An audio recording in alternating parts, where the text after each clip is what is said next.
అణ్వాయుధాల తయారీలో ఉత్తర కొరియా మరో అడుగు ముందుకేసింది. ప్రపంచ దేశాల హెచ్చరికలను పట్టించుకోకుండా కిమ్ జాంగ్ ఉన్ తన అణు కార్యక్రమాన్ని మరింత విస్తరిస్తున్నాడు. తాజాగా అణుబాంబుల తయారీకి అవసరమైన ఇంధనం ఉత్పత్తి చేసే మరో రహస్య కర్మాగారాన్ని ప్రపంచానికి చూపించి సంచలనాన్ని సృష్టించాడు.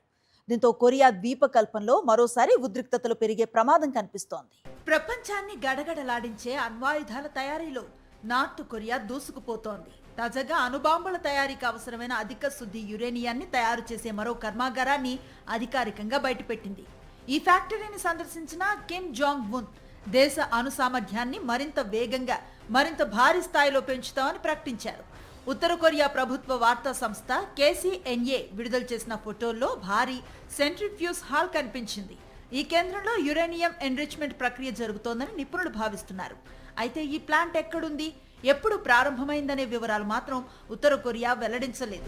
అమెరికా, దక్షిణ కొరియా నుంచి పెరుగుతున్న భద్రతా ముప్పును ఎదుర్కొనేందుకే అణుశక్తిని మరింత బలోపేతం చేస్తున్నామని కిమ్ జాంగ్ ఉన్ ప్రకటించారు.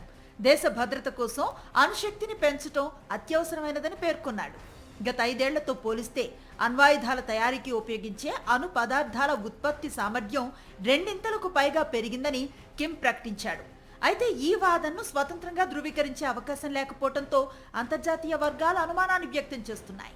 గతంలో 2024 సెప్టెంబర్లో కూడా ఇలాంటి రహస్య యురేనియం ఎన్రిచ్మెంట్ ప్లాంట్ను నార్త్ కొరియా ప్రపంచానికి చూపించింది. అంతకుముందు 2010లో యోంగ్బ్యోన్ అణు కేంద్రంలోని ఇలాంటి సౌకర్యాలు అమెరికా శాస్త్రవేత్తలకు చూపించింది. దక్షిణ కొరియా అంచనా ప్రకారం ప్రస్తుతం ఉత్తర కొరియాలో కనీసం 4 యురేనియం శుద్ధి కేంద్రాలు పనిచేస్తున్నాయి. ఇటీవల అంతర్జాతీయ అణుశక్తి సంస్థ కూడా ఉత్తర కొరియా అణు స్థావరాల్లో కార్యకలాపాలు గణనీయంగా పెరిగాయని హెచ్చరించింది. దీంతో కిమ్ జాంగ్ ఉన్ అణు ఆయుధాల విస్తరణ ప్రపంచ భద్రతకు మరోసారి సవాల్గా మారింది. మరిన్ని అప్డేట్స్ కోసం ఛానల్ ను సబ్స్క్రైబ్ చేయండి. నోటిఫికేషన్స్ కోసం బెల్ ఐకాన్ పై క్లిక్ చేయండి.